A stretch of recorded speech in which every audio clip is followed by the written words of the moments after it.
Hé, Mathieu, je te parle, Mathieu. Ouais, qu'est-ce qu'il y a?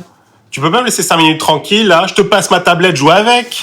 Ouais, non, mais d'habitude, t'es en train de toujours de parler, de me raconter des histoires, et puis là, comme ça, Bon, déjà, c'est pas des histoires, mais c'est l'histoire avec un grand H, comme dans Éléphant, ok? Ouais, mais qu'est-ce qui t'arrive? T'as l'air bien vénère, hein? Bon, déjà, je suis pas énervé, je pense. Tu penses? Tu penses, toi? Ouais. Ouais, ça t'arrive de penser, tu penses à quoi? Bah là, tu vois, j'étais en train de me dire que Paul Valentino n'était pas assez connu, quoi. Ben oui, c'est vrai, Paul Valentino n'était pas assez connu. Paul Valentino, c'est qui? C'est ton dernier couturier préféré? Non mais, Nouma, tu connais pas Paul Valentino? Ben non. Paul Valentino, il était à la Fashion Week, peut-être? Oh my God! Mais non, Mangoulou sans poil. Paul Valentino, c'était une figure de la dissidence. Alors, primo, tu m'appelles pas Manglou sans poil. Quoi? Hein? Et de deux, je t'ai jamais vu danser, alors tu vas te mettre aux figures maintenant, et puis quoi encore? Bon, je vois.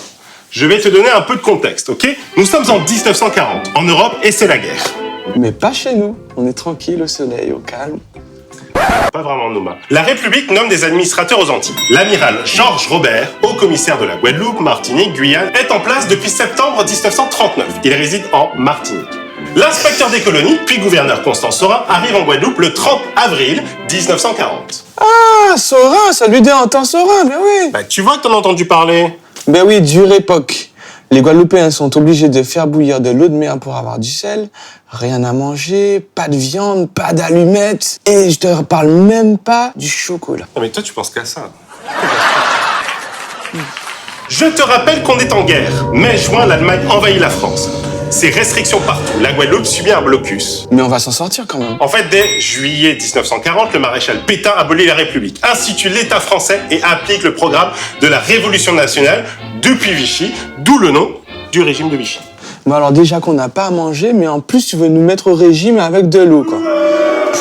En Guadeloupe, l'amiral Georges Robert et le gouverneur Constant Saurin trahissent la République, acceptent de servir l'État français et appliquent aux Antilles les principes de la Révolution nationale.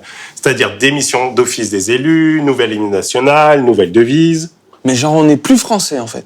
Mais très vite, des voix s'élèvent contre cela. Et au cours d'une séance extraordinaire du Conseil général, le 1er juillet 1940, Furcy Tyrolien prononce un discours qui lui vaudra d'être révoqué par le régime de Vichy. Mais c'est surtout Paul Valentino, Le tailleur.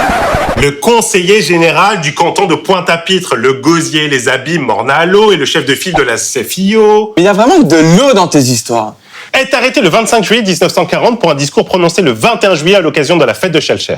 Enfermé d'abord au fort Belgrès, traduit devant le tribunal militaire de Fort-de-France. Quoi, arrêté pour un discours? Mais il est quand même relaxé. Ah, il y a quand même une justice. Mais à nouveau arrêté sur ordre de Saurin et enfermé au fort Napoléon.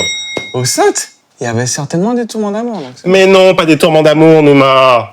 Il tente alors de s'évader. Mais pas étonnant, s'il n'y avait pas de tourment d'amour, ça se comprend. Il est alors envoyé au bagne de Guyane en janvier 1941. Elle est vraiment horrible ton histoire. Mais c'est peut-être une chance, car en mars 1943, la Guyane se rallie à la France libre. Valentino est alors libéré et il est reconnu comme étant le chef de file de l'opposition aux autorités vichistes, l'amiral Robert et le gouverneur Saurin. Mais il se passe comment? Tu as déjà entendu parler du célèbre appel du 18 juin 1940 ? Ben oui, De Gaulle présent. Mais qu'est-ce que ça a à voir avec Valentino? Depuis Londres, le général de Gaulle appelle tous les Français à refuser l'armistice et à le rejoindre sur un territoire britannique pour continuer la guerre. Tous les Français, ceux d'outre-mer aussi, quoi. Bien, Nouma. Cet appel a été entendu et relayé en Guadeloupe et dès la fin des années 1940, l'opposition s'organise. C'est le début de la dissidence. Donc, les Guadeloupéens partent à London. Non, un peu plus près quand même. Vers les colonies britanniques voisines, surtout vers la Dominique au sud, mais également au nord, vers Montserrat et Antigua. Mais ils font comment pour y aller? Ils sont des lignes régulières, genre les rapides des îles? En fait, ils partent de manière clandestine grâce à l'aide de marins pêcheurs transporteurs, souvent à bord d'embarcations de fortune au péril de leur vie. Mais une fois arrivés là-bas, ils font quoi? Ils rentrent en contact avec les représentants du général de Gaulle à la Dominique et de nombreux volontaires sont enrôlés dans le BMA numéro 1. BMA, bouillon, mauvais, attitude.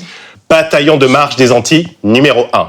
Mais en Guadeloupe également, la dissidence s'organise. On distribue des tracts, de grandes manifestations voient le jour en 1943. Le 26 avril à Pointe-à-Pitre, le 30 à Port-Louis, le 2 mai 1943 à Basse-Terre, sans oublier le coup de la Poste à Pointe-à-Pitre dans la nuit du 2 au 3 juin 1943. Le coup de la Poste, quand ils ont pas livré le courrier, ou genre le gang des Antillais? Nouma, il est peut-être temps que tu te prennes en main et que tu fasses des recherches historiques. Donc tu prends ta petite bicyclette, tu vas à la bibliothèque et tu recherches le livre « La dissidence en temps serein », page 142. Et si tu trouves pas, tu demandes à la bibliothécaire. Elle est jolie, la bibliothécaire? Pas mal, mais elle est surtout beaucoup plus intelligente que toi. Bon, revenons à nos moutons. Mais pourquoi tu nous parles de moutons? On est des résistants, on est des héros. Hein les gens, on est des héros. Des dissidents entiers ont refusé la défaite de la France, l'asservissement de son gouvernement à un pays ennemi et qui se sont battus pour la libération. Mais on n'étudie jamais ça à l'école. Ouais, il faudra attendre 2014 pour qu'un hommage leur soit rendu et pour qu'une plaque leur soit dédiée. Mais tu vois, Mathieu, c'est exactement comme pour moi.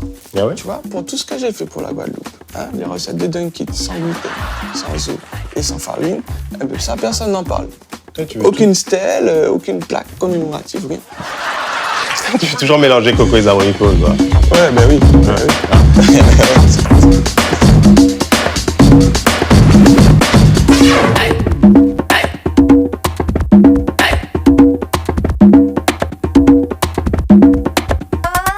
Hold on, bring it back.